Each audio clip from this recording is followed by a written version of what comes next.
which is very fascinating, reveal the Pfizer caused an avalanche of miscarriages and stillborns. Okay, so you'll get the evidence on both sides. You'll get the evidence that says this thing is not good for pregnant women, and of course you'll get the CDC propaganda that's saying no, go for it, do it. It's good for you. You're going to give your child a chance at surviving this thing because they're going to anyway, even though it's, in my view, it's really just the rebranding of the common cold. Of course, I do understand the whole lab thing. I won't spend much time on that, but either way, this whole thing is fallacious.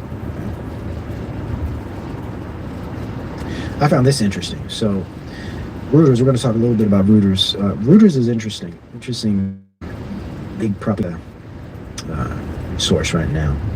So here they say prior CV infection more protective than inoculation during Delta surge. So in this article, they just go over this idea that, hey, maybe this whole natural immunity thing has some legs. I find that interesting because that goes against the rhetoric of it all. If they're pushing the juice, why would they even consider the potential of natural immunity? Well, because they got to play both sides. They got to create some sense of authenticity, right? Nothing's one-sided. Reality doesn't work that way. So of course they got to supply some alternative, or should we say counter argument, to make it controlled opposition, I guess is a better way to say it. But then again, they reiterate, we know that inoculation is still the safest way to protect yourself from CV19.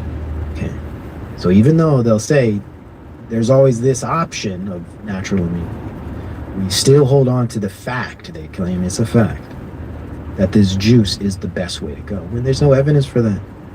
There's none. It's so crazy. It's so crazy. It's just like, wow. Okay, so I have some clips that go in about this, and I won't spend time on it because we've been on it. Hold you guys too long. But basically, you have the juice protects against CV and hospitalization more than prior infection, and then you have the other side. So this is another one of these frames. We say another one of these dialectics that people to hop on board. Pick your side and argument to keep this whole thing alive, to give this whole. We won't spend time on that because it's not. Oh, this I thought this. I thought this was interesting. Actually, I had the article on this last show, but we didn't have time. According to research from Cardiff University, images of men wearing a blue surgical face mask were perceived as being the most appealing. What we found is that in the past, when people put a surgical face mask on, this cues people to think of there's a disease present, and that will make people judge the face as being less attractive. What happens now is that when people see someone with a mask, they're no longer being cued that there's a disease there, but what they're doing is they're seeing people as being more attractive.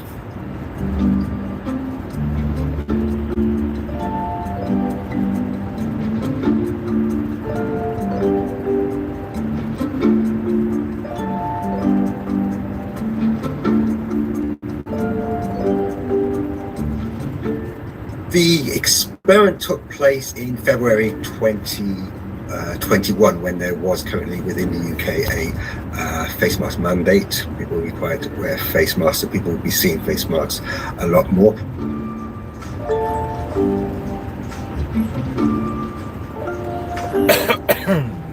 So one of the things we looked at was... You see that they make it very clear right here. This is part of this social engineering. Change the way we think.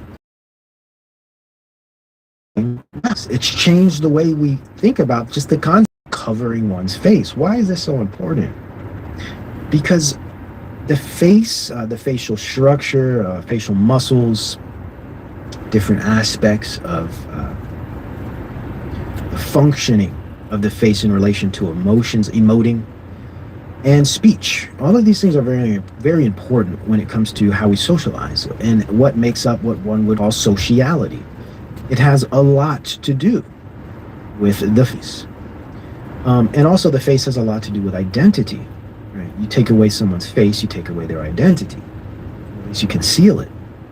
Now, what if you want to create a society that is malleable, compliant, doesn't really ask questions, isn't very rebellious, follows orders, and doesn't really think much of themselves in an individualistic way?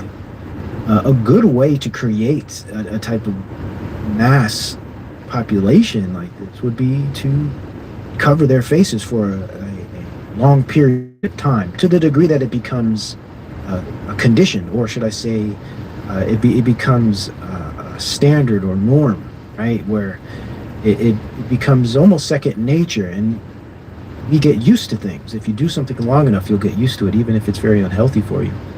So that's really what these masks have done, and that's not even discussing what they've done with children, right?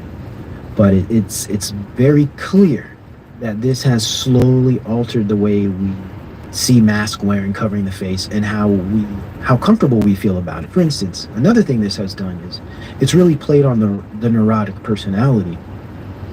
So the more neurotic a person is in general, the more you are going to see a reaction, especially in this kind of thing we're going through. Neurotic types, I'm sure, are really the ones losing it, the ones that are most anxious, the ones that are the most hypochondriac-like types.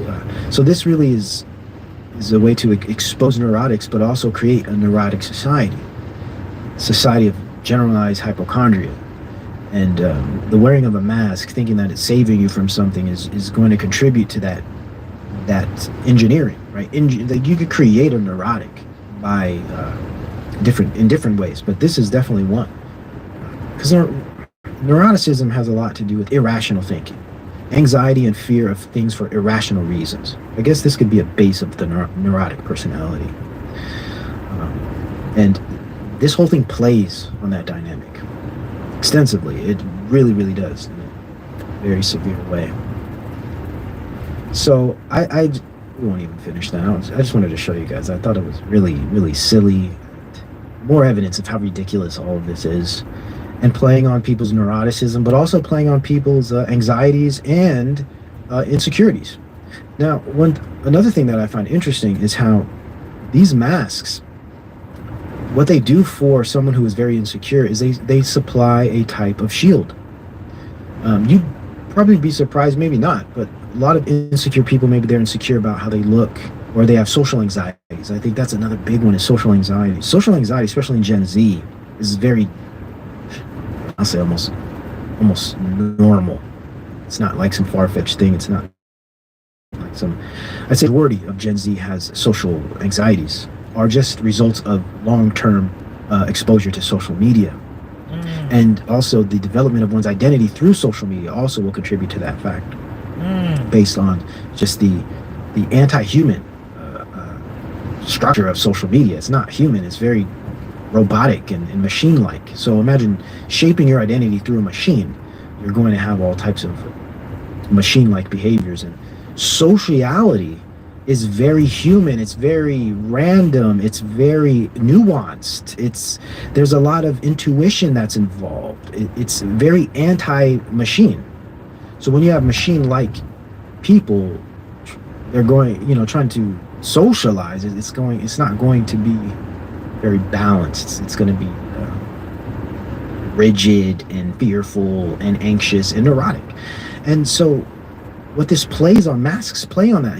I've read people don't want the masks to go away because they feel confident wearing a mask because they don't have to show their face.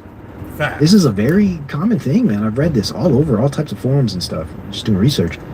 And it's amazing. People are like, you know what, I just feel better when I have a mask on. I just feel more comfortable. I have less social anxiety when my face is covered. I don't feel like people are staring at me. This is all evidence of neuroticism, but the neurotic personality, like women now. But I think social engineering breeds neuroticism because you're constantly checking on things. You're constantly anxious about new updates and notifications and keeping up with the Joneses and being heavily into the social media world. It gives you this hyper reality, this virtual world that consumes your mind.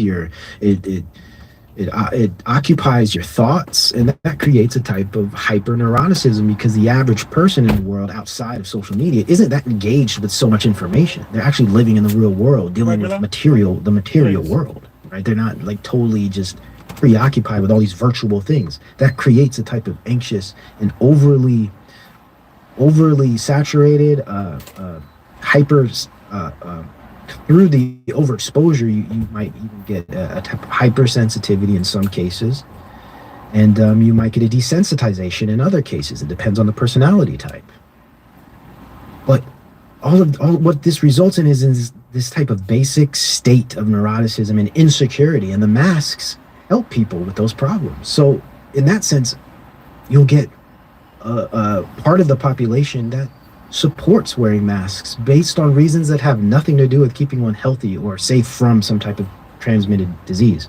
So it's just interesting how masks play such a huge role in so many different ways, totally outside of this whole pandemic CV thing. It's a psychological, it's a social, it's a spiritual thing.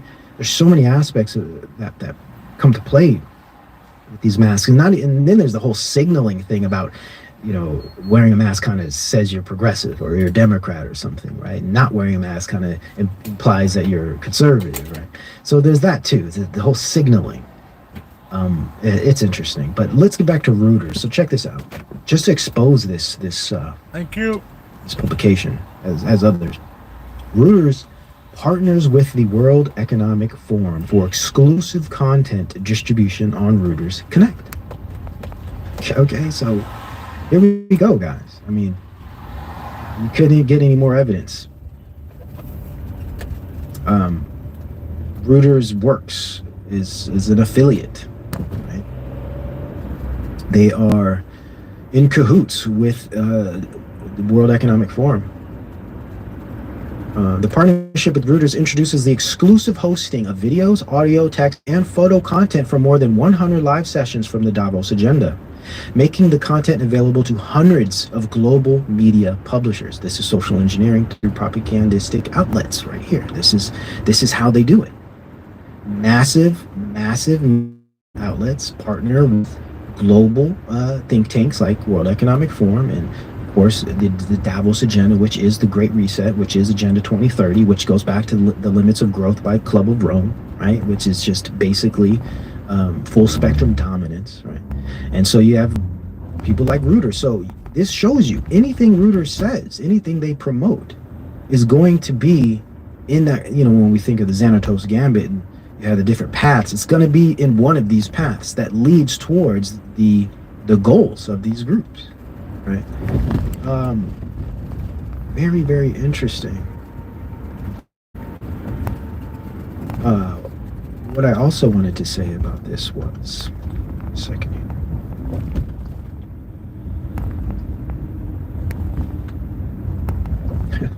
Oh, let me show you this real quick. And then we got this one. This guy, you guys are all familiar with him. He's been in the news quite a bit lately. He says 2 is not enough. Not for the Omnicon. You don't need 3 of those. And maybe next month or the month after, you'll need 4. I'm sure you guys are getting how this works. Now, let me show you this image here. Speaking of Reuters, James C. Smith is important. Why is James C. Smith important? Well, on the left is the CEO of Reuters, in charge of informing people about the CV19 inoculations. On the right is a current member of the board of Pfizer. Now, I don't believe he's with Reuters anymore. But the point here is that all of these different organizations are connected. Right? So not only is Reuters working with the World Economic Forum, but they also have people that come from their organization that work for Pfizer. So here you go. You get the those who are putting out the media, the propaganda, joined with the big pharma arm, who are joined with the think tanks, right? The non-governmental organizations, right? Those shaping the direction of humanity, also in cahoots with big tech through things like DARPA, for instance, that are connected here. State corporate here. So, I mean, there it is. That's just one example. There's plenty other. These guys, they bounce around between big pharma, big media, and the state, right? And big tech, big corp, they're all on the same team. They're all pushing one agenda, this whole Great Reset thing. It's not a conspiracy. Well, it's a conspiracy, clearly, but it's no longer a theory. It's no longer a theory. Here's more of the propaganda you're going to get now. Okay, I'll try my best to read these things because I don't want to get hit. We've been talking quite a bit about the juice today. Hopefully this one doesn't get hit. Can't afford any strikes right now. But I got to bring you guys this stuff, man. I got this platform. I'm going to use it. I'm just going to try my best to, try to speak in code and stuff. But yeah, here we are, right? So now it's all about the boost now. You need the boost, guys. Right? And sure enough, you'll see the boosts aren't going to be enough. You'll see. It'll be the next thing. They'll start questioning the boosters. They're already doing that, actually. You're going to have a lot of doctors coming out saying, you don't even need the boost. What they're saying now is as long as you what is it? Natural infection and double juiced is good enough. You don't need the boost if you have natural, well, I think that's what they call it. Getting mixed up. There's so many things here. But what's interesting about that is it still gets you to buy into the whole idea of the CV being something, right? So, and I think that's even why they push the natural immunity, because at least you could say, oh, I have natural immunity, but you're still buying into the whole concept of CV being a thing, right? It's all a big Xanatos gambit at the end of the day. It's really, really weird, very weird. And here we go, guys. This is where things go a bit too far for me. Yes, the patch is next. I've done shows, I think in 2020, about some of these new technologies. There's the patch, that's one, the tattoos, but there's a nasal spray. I did a whole show on the Patreon. Well, not a whole show, but I had a segment on one of the Patreon shows, I think in 2020. It's a nasal spray. And those will be the ones they will provide the children. Because children are, I guess it seems to be the case that children are kind of naturally afraid of needles. They're intimidated by the whole needle thing, white coat fear and all that. Spray, it's just like, what's that one nasal spray for like congestion? It's like something like that. You just a couple sprays and you got your juice. So that's another one. There will be there's a lot. There's patches, tattoos. There's a lot. But the spray one is really interesting because anyone could do that. And it's not very uncomfortable. And it's easier on, right? So be looking for that. That could. I haven't heard much about it at all, but I know it exists. Plenty of evidence that this already exists, and I think it's used. Afrin, there we go. Kelly, thank you. Flonase, yeah, another one. Thank you. But they have Nasacort. Okay, I haven't heard of that one. But these types of medicines or whatever, the form or format is similar to these. They have inoculations that can go in the nose. It's just crazy. So here we are. Fauci says he hopes FDA will authorize. He hopes, right?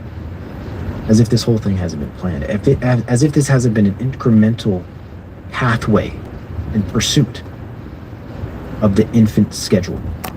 I said that a while back. I'm going to hold to this. Their ultimate goal is to get this in the infant schedule. And when I say infant schedule, those of you guys know what that means. The schedule that's already far too crazy as it is. I think it's up to like 70 or something or more within the first couple weeks of a child's birth. They want this thing in the schedule. That's their goal. They have to incrementally move towards that way. That's why they're not bringing it out right away. But if you're paying attention, every several months, moving it down more. Remember, people were making a stink about 12 and up. think it was like 12 to 16 or something, 12 to 15. Then they did the 5 and up.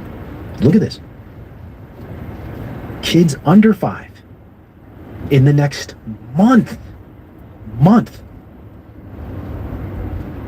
Why is this moving so fast? What is the rush? What's the hurry when we know that this thing is literally the common sniffle at this point? I argue it always has been. Some will disagree. I know there's the lab thing. We'll get into it. What's the rush? What is the point of all this? Well, if this had something to do with changing the entire population's DNA pool or genetic makeup, it would make sense. Why they would require it in every single person of every age, even from birth. Because there's something in this stuff that's doing something to our bodies. It's a debate. I'm not going to really say what it is because I don't know. Some say it's genocidal, mystic, aim to change the DNA to fit some type of new software, some new technology that it's going to plug into. I tend to fall on that side. I agree with that theory. There's the population aspect of it. I know. There's a lot of different stuff going on here. Some say it's all placebo. And this is just a social engineering tactic to get us used to letting the state poke us at will. That's an interesting one, too. Of course, there's plenty of good arguments against it. But the point is, there's something up here. There's no point in pushing this on under 5. There's no threat. Think about it, guys. Let's think. Think here. White House Chief Medical Advisor Dr. Anthony Fauci on Wednesday said he hopes the Food and Drug Administration approves Pfizer-BioNTech's vaccine for inoculation for children under 5 years old in the next month. My hope is that it's going to be within the next month. Why within the next month? What are you pushing so fast for? What is the purpose of this? Next month or so, and not much later than that, he says. Not much later. Dude. What is going on? It's almost as if they're on a timeline, isn't it? There seems to be some structured schedule they're on here. They have to meet benchmarks because this whole thing is an experiment. That's nothing new. That's not news to you. I'm just thinking out loud here. But I can't guarantee that Fauci said during an interview with Blue Star Families, a nonprofit group that companies, employees, and executives. Same thing with the state government. They're all one group here. None of this stuff is separate. They make it seem as if that's the case. Powder Puff, good to see you. Thank you for being with us, sis. I saw Brother Reg in there too. Reg Mom Music, good to see you. Shout out to Brother Steven DeLay. If he's out there somewhere. Uncommon Woman, good to see you. Mowgli's in the house. Shout out to Mowgli. Good to see you, sis. Elijah Huerta is with us. Good to see you, brother. Great to see you. Thanks for joining us today. Okay, so let's continue here. I'm going to leave that to them. This is funny. I'm going to leave that to the FDA to decide. Fauci said younger children will likely need 3 doses because 2 shots did not induce an adequate immune response in 2 to 4-year-olds in Pfizer's clinical trials. Can you guys believe this? 2 to 4? There's no threat to this population unless they are testing the efficacy of a new technology brought to you by Pfizer. Orfla. Yes. You saw the clip. It's crazy. It's crazy. Absolutely crazy. And if you could build up enough fear in a population, people will give over their children to Moloch. And that's what's been happening. They will just literally give over their children to Moloch. Wow. They want to get into the schedule. They want to make it mandatory that every child born into this world is given this juice because something is in it. That's yet to be determined, but something is in this stuff.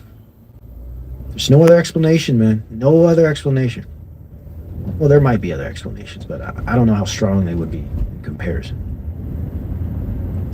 Pfizer plans to submit data to Food and Drug Administration in the first half of 2022. If the three-dose study proves successful, again, we can't believe any of these damn studies because they're all geared towards profit from these companies. So why are they going to say, oh, you know what, study was bad, we're not going to move forward?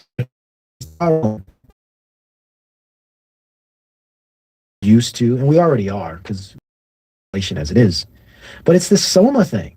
Imagine Soma every day, every few hours, you pop your Soma and it makes you feel good. Who's gonna deny that? Especially in a world and population and or society that's plagued by depression and anxiety. People feel like garbage because of what they eat, of course, in their environments, the air they breathe, and etc. But also just the way things are. Everything just generally kind of sucks in a lot of places. Not all. Some places are just living like it's 1999, but there is a rash of depression and anxiety. So who's not going to want to take some type of happy drug if it's safe and effective, right?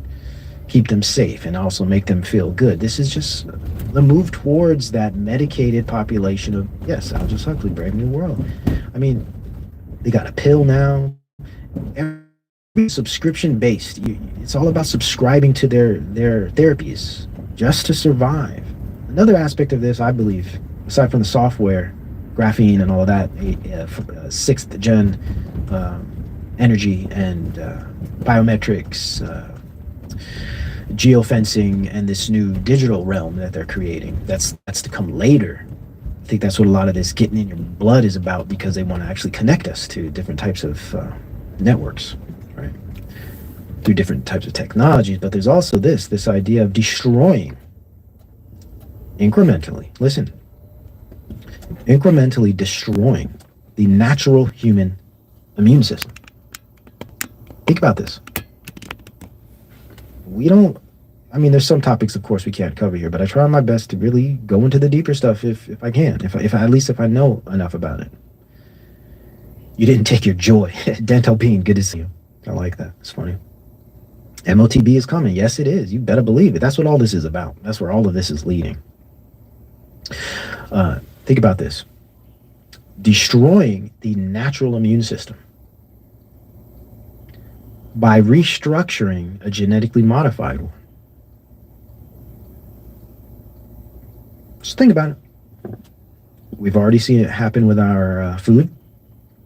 We already see it with our vegetables, veggies. Many people are eating genetically modified food. Food is moving towards that direction of genetically modified food. Because if we could genetically modify our food to the degree that we could just make as much as we want, we can cure, or should we say, solve hunger, right? Global hunger can be solved by genetically modified food, but that isn't to say it's healthy for you. What if this diet of genetically modified substances has some type of backlash, has some consequence down the road? Nature will reject a lot of this stuff. It will.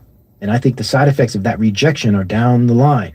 We will be seeing more of them soon enough.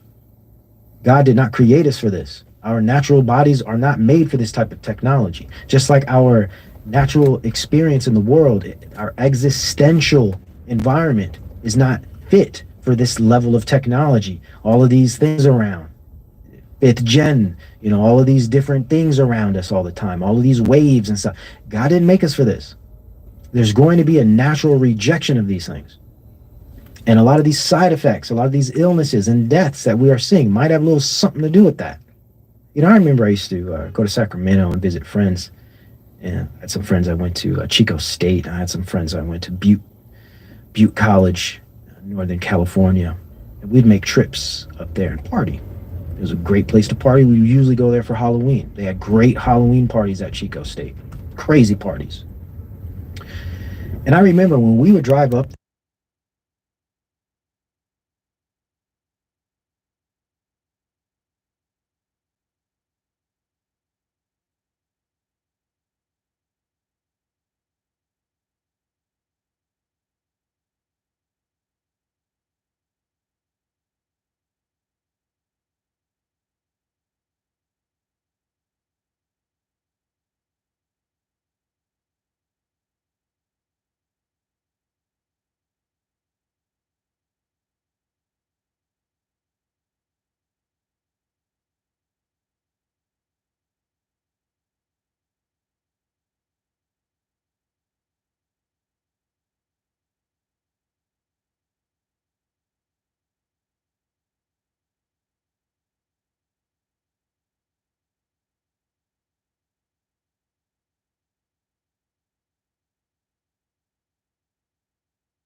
doing, and so I read her an email, and we talk about whether she wants to reply to it and so forth.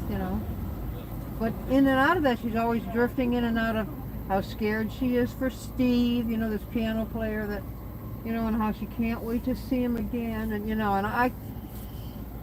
Wow. Anyway, it's just it's a crazy old woman now. How old is she again? She'll be 96. 96. Jeez Louise. Now she's also seeing clients. She's doing therapy. Still doing therapy at 96. It's possible that if she can hear them, her mind comes together, and she's still being helpful. But on the phone, she can't hear them very well, and so she wants to see them in person. And we're going, this is not the time for this. To see people in person. You rather do like the telemedicine style, right? The Zooms. Yeah. And do you help her with that, or she insists on still seeing people? Well, she's been talking to people on the phone. She had been having people come in, and we're like, hold on a second, And so she went back to talking to them on the phone, but there's some people that only want to talk to her in person, and they're willing to wait, and so she's losing hundreds of dollars. So how much does a person pay to speak to her? $250 an hour. And how old are these people? Are these people she knows for 20 years? Some of them she's known for a long time. Some of them she's known only for 5 years or so, But the people who come regularly, she's known for longer than I've been working for her. And, there's only a couple of people who really, okay, here come the cops, who really give her a hard time, and that really have any problems. Most of these people are just. What? Okay. And did you tell me how old the age range is? No, of them, of the people. The youngest one, I would say, is 30-something. A 30-something-year-old man sees a 96-year-old therapist. Oh, yeah. That's so bizarre to me. Is it just me? See, if you want hypnotherapy, okay, she's one of the last ones who touched Milton Erickson. So because of her Milton Erickson proximity, and and also she's been around. I think that's an ambulance. All right. Yeah, I think so too. I'm gonna go anyway. All right. Take care. Take care, love. Be safe. Be careful with these bikes.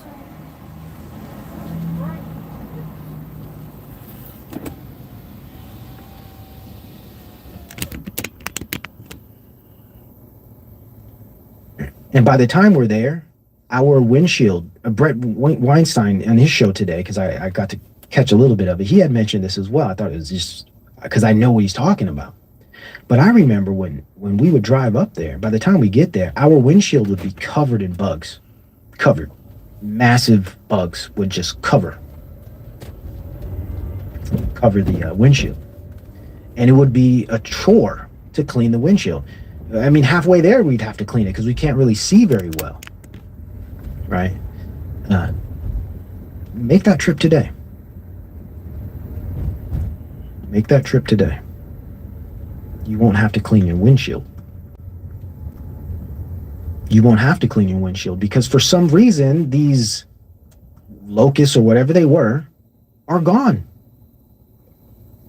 They've just vanished. What is that? How? What is it? How does that happen?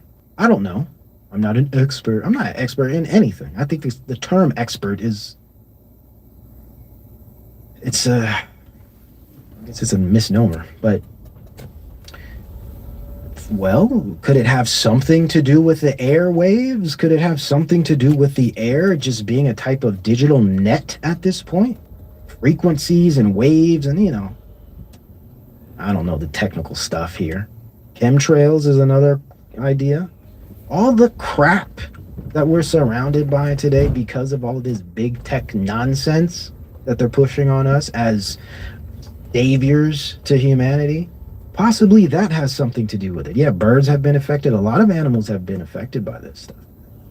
And of course, it's a theory. I can't prove these things. But I can see a massive change before my eyes as I've grown up. As I've grown older, I've noticed things change.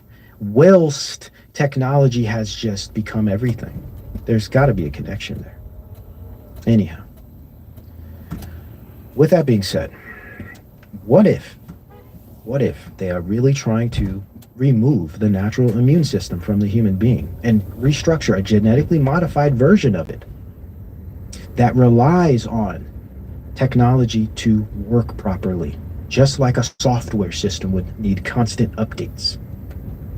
What if? What if? We'll see. Time will tell. Time will tell. But when you look at these transhumanists and you read their papers, you read their books, you see their worldview. Changing Images of Man by a SRI group. Very good document to read. Changing Images of Man. They go into this concept about how do we change the way people see themselves, humanity, life, and all this. We'll save that because I have a whole lot to say about that whole idea, but we'll save that. Just throwing it out there for you guys because they're pushing this thing. They want this thing in babies. And there's no threat to babies. There's no threat to anybody, honestly. I'm going to tell you right now. You get your life together. You get your house in order first. Fall on your knees, repent. Get your spiritual life together. And then get your physical life together. Eat right. Try to be physical at least 2 to 3 times a week. Break a sweat at least once a week. To a degree, some of us don't really sweat. It takes a lot to sweat. Some of us are like that. I understand. Stop drinking anything that's not water. Tea's all right. Coffee here and there. Milk. I like milk. I know people have the whole dairy argument. I get it. But drink water. Get good sleep. You know, stop using all of these chemical products. Try to be as natural as possible. And you'll see a big change in your life. You'll see a big change. Your health will drastically turn around. You'll lose weight. You'll get hard. You'll feel strong. And it does have a emotional effect too. You might feel better. You might feel better. And you'll definitely feel better once you get your prayer life on point. Get your house in order, right? And just admit you're wrong. Just admit you're wrong about how you've lived your life. Things will come around in ways. Right? We understand this life isn't really what it's all about. Green tea, yes. I love me some matcha. Okay, so let's continue here. Ooh, time is flying, huh? All right. Here we go. Look at this one. Check this one out. Why a 3-dose juice for young kids might actually work out. Catherine Che Wu. Of course. We still don't know when exactly the shots are coming, but there's reason to hope that the juice maker's current plans are on the right track.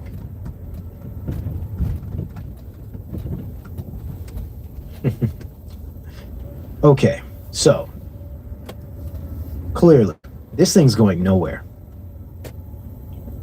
right? This thing's going nowhere.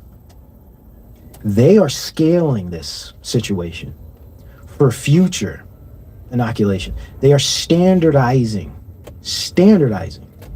jab.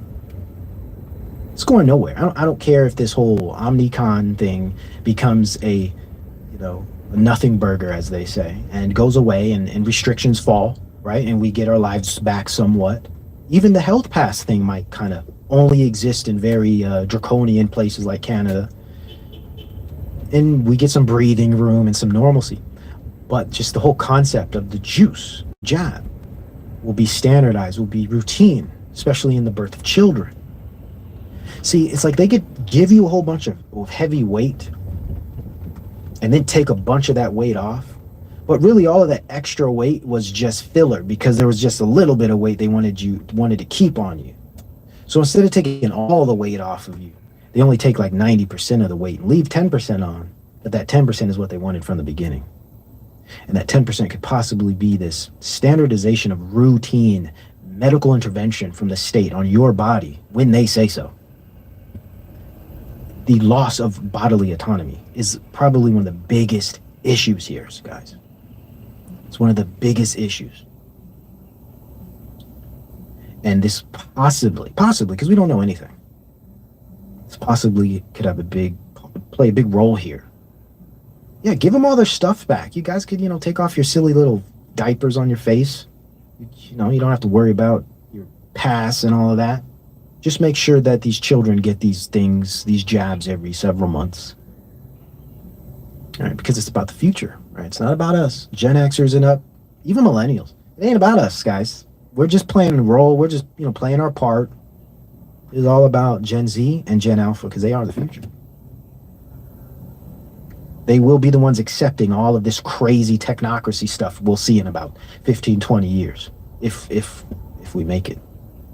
And I personally believe we will. There's some of the gloom and doomers out there like, we got a couple of years left. And it's like, okay, maybe. But I tend to be a little bit more optimistic in that regard. Okay, I found this one interesting. This is a great piece of propaganda. Very, very good piece of propaganda. Again, people who believe the mainstream media outlets, people who outsource their intelligence to these type of so-called experts and journalists, right? CNN Health. Can you believe this? They have their health section of CNN. Wow. So after the Omnicon wave, here's what experts say could come next in 2022. I find this article very interesting because basically what they're saying is, this whole thing just might go away. This whole thing just might go away. And it might just be a little small case of the sniffles. But the good thing is, we got these new types of therapies that can keep people out of the hospital alive and with low symptoms if they happen to catch it. Do you see the sleight of hand? Do you see how they successfully got us to accept a subscription-based jab program? They've successfully accomplished this total gaslighting of the population where we've been convinced that an annual or maybe every 6 months, even some, like I said, some people get a cold every 3 months, right? And people that might have more unhealthy lifestyles, etc., or just might have lower functioning immune system. They've convinced us that this normal thing that happens to everybody all the time when your body detoxes and the symptoms like stuffy nose, fever, cough, sore throat, body aches, all of these symptoms are just symptoms of detoxification of your body, right? They've convinced us that this very normal thing that happens to us all is some type of big bad monster. And now, to avoid that, the potentials of that big bad monster, we have to now subscribe to their routine medical intervention program. It's so fascinating how they succeeded with this. And now they could come out and say, you know what, this whole thing has, but guess what? We have a new therapy that everyone can take.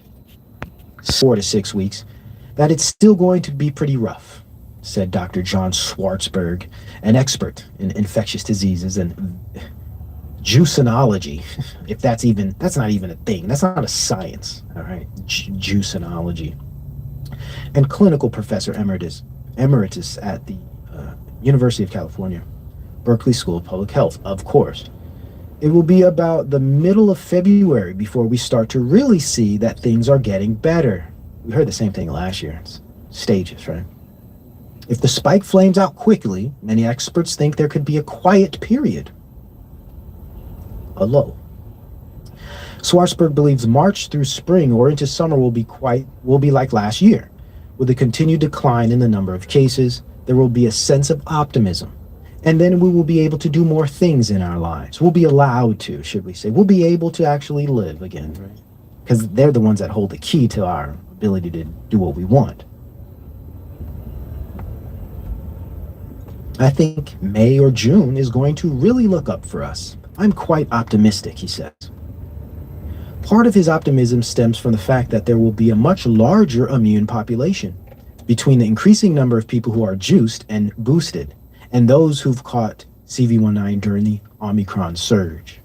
So he's giving this so-called break, or he's giving it this optimism. He's justifying his optimism by saying it's because people are juiced and boosted when there's no evidence that any of that is true, or at least there's no evidence that the boosts and the juice has done anything outside of create more problems for people in different ways. Right? Generally speaking, the level of immunity in our population is going to be much higher than it was going into the Omicron pandemic. And that's going to help us not only with Omicron and Delta if they are still circulating, but it will also help us with any new variants. Of course, they always have the caveat. They always have that option of the new variant. When you create this type of dynamic, the ball's always in your court. You're always in control because you could just make up literally a new variant to socially engineer or nudge the society and the population in whatever direction you choose. It just puts you in a bind, as a people. Beholden and subject to the experts. That's because the CV will probably never go away completely. Maybe because it's always been around, because it's a natural part of the interaction between the environment and the biological system of a human being to have a detox period whereby symptoms of discomfort occur, like sneezing and the like. They've just rebranded everything. They've restructured things and changed meaning and created a hyper reality, a false frame from which to work, a false frame through which we see reality, through which we see the world. It's like I give an example of a circus mirror and a funhouse mirror. Perfect example. When you look at a real mirror, and that could be a debate there as well, you see the real construct of you, of the self. But when you look in the funhouse funny mirror, it's still you standing. You move, you see the object, you see the reflection move when you move, so it's still you, but it's a false representation of you. It's a false frame through which you're seeing yourself. Imagine if you took that visual of the funny mirror in the funhouse and what you saw, and you instilled in your mind that's what you really look like. Imagine. It's kind of crazy, right? You could say something similar to those with anorexia or the opposite one, where people aren't big enough and they're just constantly seeing something that isn't there in the mirror. They have a false frame through which they're seeing themselves. Same idea here. We're all seeing this pandemic thing. We're all seeing this whole virus thing through a false frame. That's why no one can come to the proper conclusions. That's why people can only fight and bicker back and forth, because they're both fighting from false presuppositions. Both sides are controlled. Both sides are in error. How do you have a population of people that don't even understand what they're arguing about? They're just borrowing from so-called experts of the other side. All of this has been preconceived and provided for us to do. Warped reality. Mo Griff in the house. Good to see you. Brother Spiritual Logic is with us. Shout out to Brother Spiritual Logic and Mo Griff. Good to see you guys. Let's continue. I fully anticipate another version of the virus to come back. It has to, because they must continue this. Without a new version, how are they going to continue the subscription program? Those are the scenarios that really bring uncertainty to what comes next. They have to give a constant state of uncertainty. That way, you're given up to their rule. You can no longer relax. You can't relax. Right? You have to just wait for them to tell you what's going to happen next.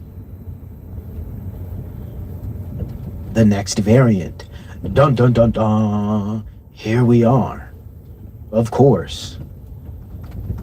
The next variant could be equally, or just listen to the nonsense here. This whole little segment here is nothing. It's just, they didn't even have to type this. Listen. The next variant could be equally or even more transmissible than Omicron. It could give people more severe symptoms, or no symptoms at all. What is that telling me? What is this telling us? what can I gather from this other than confusion and increased fear that's based on this already fractured foundation of thoughts, right? Like what is this providing me? What is this telling me? What can I gather from this? It's not at all clear what comes next. Duh. It's not at all clear what comes next. Whatever we pull out of our magic hat, right? Whatever type of rodent. Hey, yo, Rob Lowe, what's good? I want to say hey to everybody in the chat, and I just read what you put down. Why would they want it to return to normal? Why? It reminds me of James Corbett. He said, for so many different generations, there were men that wanted to take over the world. They have men that was their objective, to take over the world. And why would we believe that doesn't exist any longer? That was just 40, 50 years ago. Hitler tried to take over the world. We believed that story they told us. So why would it stop? Why would they want to change things? It comes out next, or bat. An epidemiologist, another false, non-scientific, unscientific field, epidemiology. It's theoretical nonsense. It's not a science at all. It's not empiricism at all. An epidemiologist at the University of California, San Francisco, he said the virus could mutate gradually, like what happened with the Alpha and the Beta variants. Or it could make a really large jump, like with Delta and Omicron. What's next? It's a crapshoot, he says. It's a crapshoot because this is all a game. This is all a game being played on your mind. Nothing more. There's yet to be any science demonstrated or provided, so I don't know what else it is. I really don't. The H1N1 flu virus, for example, was a novel virus when it started one of the worst pandemics in history in 1918. It infected 1/3 of the world's population and killed 50 million of them. Now, we won't even go there, but I have my own questions about that whole situation as well. Let me just say this. Whenever I see the outside dining popping like that, it makes me feel good because I know they can't stay indoors because of these mandates. So the more I see these outdoor dining facilities popping, it makes me very happy.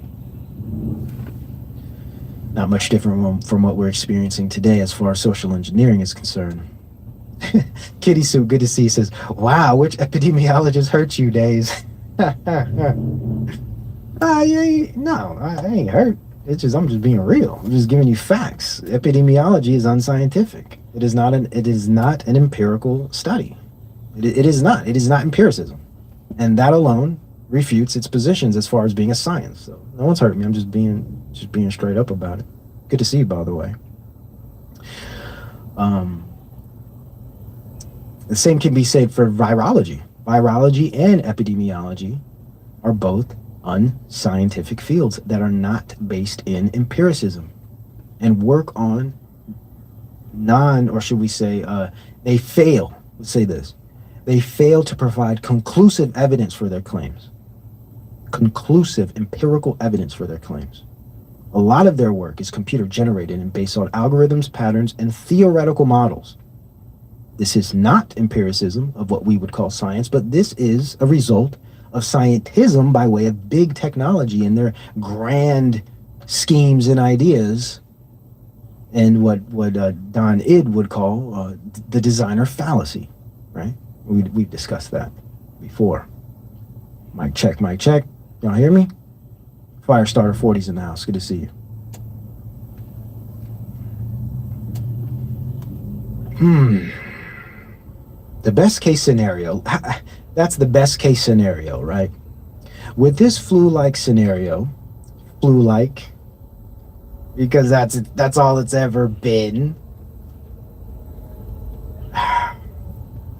I think a bigger issue we're having today isn't catching some phantom menace that's floating out in the air. I think a lot of it has to do with the the polluted environments we all live in that are contributing to our illnesses, as well as our behaviors that contribute to our illnesses.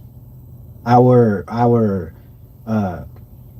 overexposure to junk and nonsense in the form of media mainstream, our inability to properly eat, our complete disconnection from our bodies, whereby we live very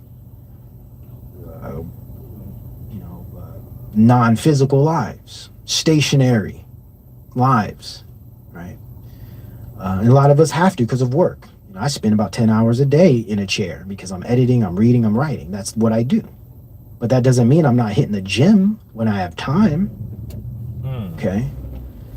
So it's our environments that are polluted. It's the food that we eat that's polluted. It's our lifestyles that are inadequate for a healthy human being. It's our spiritual ineptness, where we just think we're the center of the world and we guide everything, and the ego is all, the flesh is all, pursuit of pleasure and happiness is all.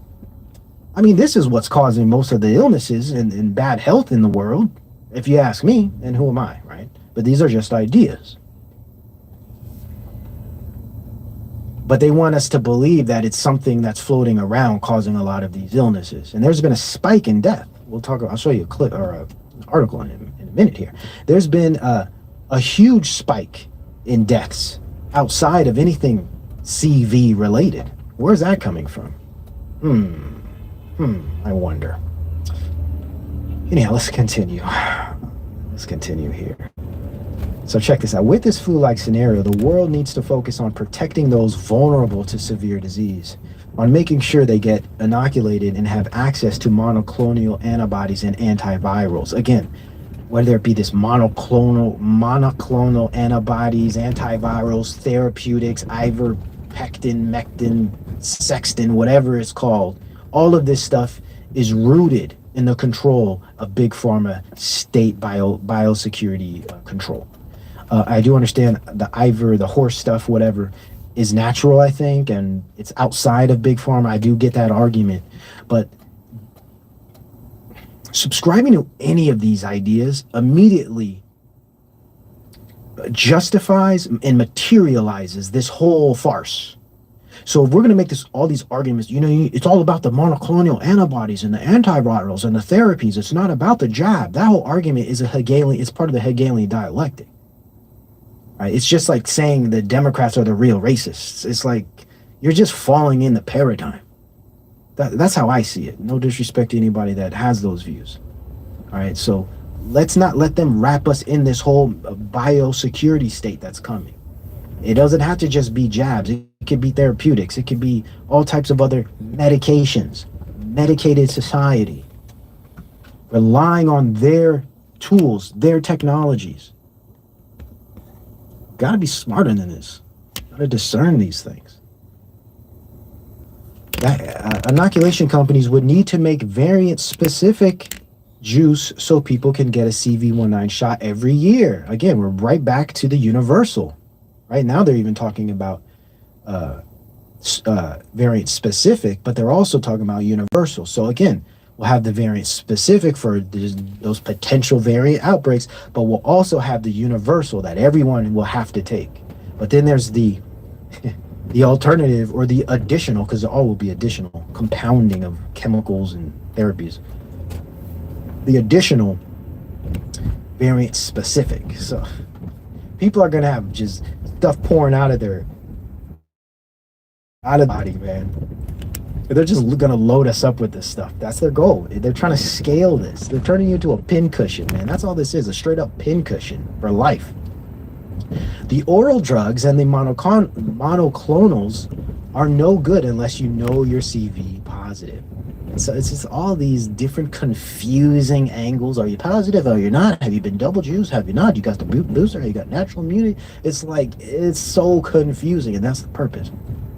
To confuse the crap out of you.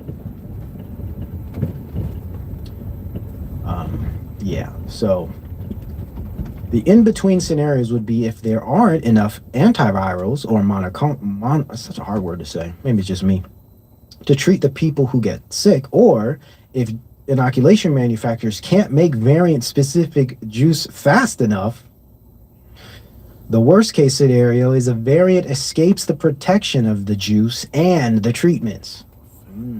Superbug, right? I think that's less likely to happen, says Maldonado. Dr. Anthony Slouchy, director of National Institute of Allergy and Infectious Diseases, said he hopes that scenario doesn't come to pass. Of course he hopes it doesn't, sure. They'll just create it like they did everything else. I can't give you a statistic what the chance of that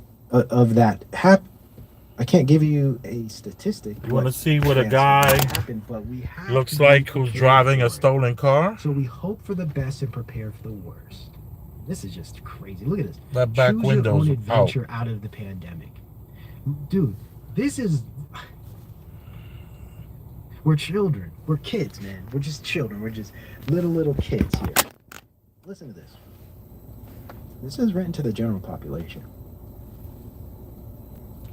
The U.S. already has the tools to limit new variants and end the pandemic quickly. Dr. Panagist, whatever. Is that true? Has that been the case? No, it hasn't. Not at all. So, lies. Out the gate, lies. I don't think we need any more scientific breakthroughs. What scientific breakthrough have we experienced outside of the mRNA anti-human transhumanistic technology? I don't know. Now let's go. We know how to stop severe CV. Inoculations. There it is. Because that's the end all. Well, that's the foot in the door. Let's say the end all is digital identification, but subscription program, connecting us through software, re-engineering the biogenome of the human population.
Reconfiguring through genetic modification the natural immune system by destroying it with this type of technology. Here it is. I don't think we need any more scientific breakthroughs. We know how to stop the severe CV. Inoculation, he says. They always go back to it. No matter how much masks and testing also help. So-and-so does hundreds of talks each year with community groups to encourage more people to get juiced. He thinks scientists will have to continue this outreach. We have the weapons. Language is always important. We have the weapons to transform CV into nothing but a bad cold. Oh man, these people, oh goodness. Ooh. You gotta hold yourself back sometimes because it just gets under your skin, man. That's if you have a pulse, at least. We have the science, he says. We have the science. All people will need is access. Again, access, key word. You'll be hearing it all day, every day soon enough. All people will need is access to the interventions, and we need to regain trust. Only about a quarter of the U.S. population is fully juiced and boosted. Do you see how this goalpost has been moved, guys? What was it before? What was the big argument before? Well, first it was only 60% of the population has had a jab. Then they did the double thing, right? And then it was only 70% of the population is double juiced. Now, only about a quarter. See this? Do you see how it works? Only about a quarter of the US population is fully juiced and boosted, because that's the next stage. That's the next. You guys get it. Can you believe it? Now, fully juiced is being boosted. And now only a quarter of the population, which isn't much. See how this works? See, now they are able to use the argument there's not enough people fully boosted. Only 25%, guys, that's nothing. Now they have reason to push. The more people who are juiced, the more end up in the hospital. The more people who are, oh shit, I'm sorry. I thought that was weird. The more people who are unjuiced, the more end up in the hospital. No evidence for that. No evidence at all. The more cases, the more opportunity for dangerous new variants. We understand cases means nothing. It never has meant anything significant, or at least conclusive. It's a blurry blob that is just up for debate, or should we say interpretation. That's why it's like a choose your own adventure, he says. You guys remember that book, those that are a little older than say 30. And I am choosing the kind that puts us in a better frame of mind, that we reach people and get more people inoculated and can end this pandemic and learn to adapt to this. You see the big language here. End this pandemic. Of course, we understand through the reconstitution of variants, it will never end. But also adapt to this. Very important with the language. Adapt to this. We must adapt to what? We must adapt to a constant state of medical intervention by the government through the guise of so-called variants that are popping up left and right. That's what this is about, getting us ready and prepared, and getting us to accept that life moving forward will have a type of public health element that will be impossible to get out of. That's their goal. Will they succeed? We don't know. Let me provide some evidence to show you why this really is not going anywhere, and it will be forever, because it's even going outside of the human being. CV19 detected for the first time in Ontario wildlife. Now, maybe this is the first time in Canada. I know this has been detected. Well, they've claimed this in other places. But look at this. Look at this, guys. Zoonotic illnesses. Of course, they will eventually go for the meat. We already see it with Beyond Meat and all this stuff. They want us to stop eating meat. Zoonotic illness. The transmission of disease between man and animal will be a very easy pathway towards the elimination of our diet, like meat. So if the stuff is in animals now, it's really not going anywhere. What also could this contribute to? This could contribute to the Agenda 21, Agenda 2030 biodiversity agenda. Now we're getting these animals sick. We can't go to certain parts of nature. They're going to be able to geofence our external environments to save the animals, guys. Damn. I could see that. It's all being set up. All this stuff is easy to see. It's all being set up. Hong Kong killing 2K small animals after hamsters catch CV19.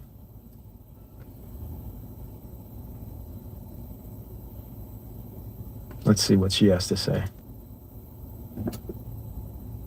Because in light of the reports out today about animals like hamsters being infected with COVID and being culled, I just wanted to check on the latest insights from the WHO on the risk of animals harboring the virus, because I think there was a consensus a while back that such animals have little chance of infecting humans. Thank you very much, Corinne, and we go back to Dr. Van Kerkhoff. Thanks, Corinne, for the question. So we are working with a number of scientists around the world, experts around the world, as well as our partners at FAO and OIE, our partner agencies focused particularly on animal health.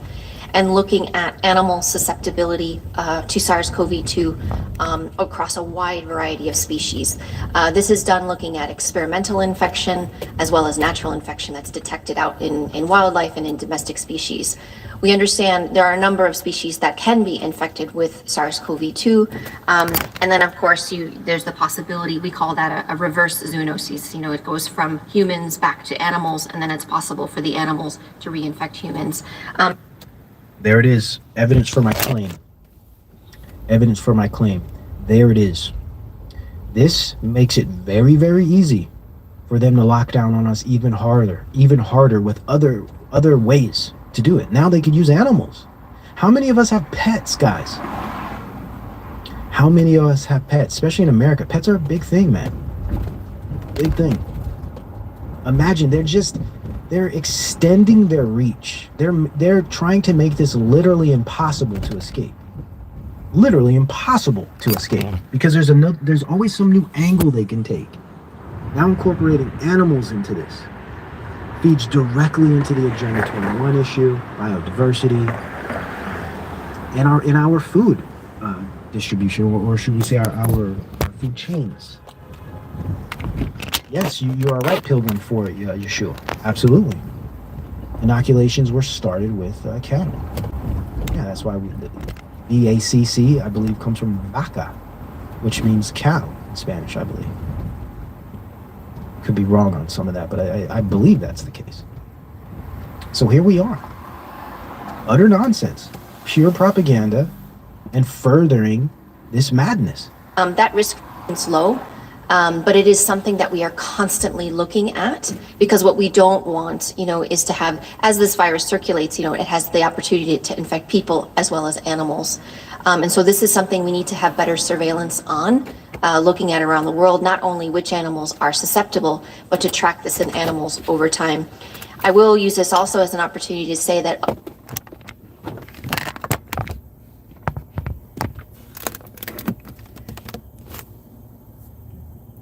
Thank you for tuning in to this small channel on YouTube. You are thoroughly appreciated. I just want to let you know that I mean that. There was a lot of people in the chat, and I just want you to know that you are appreciated for going back and forth, talking amongst each other, being polite, and not using any curse words and things like that.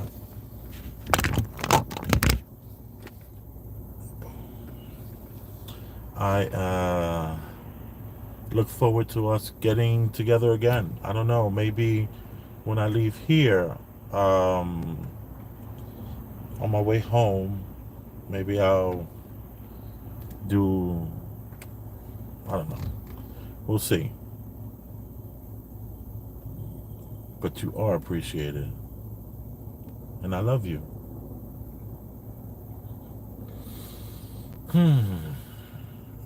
It's true. I really do. Boom.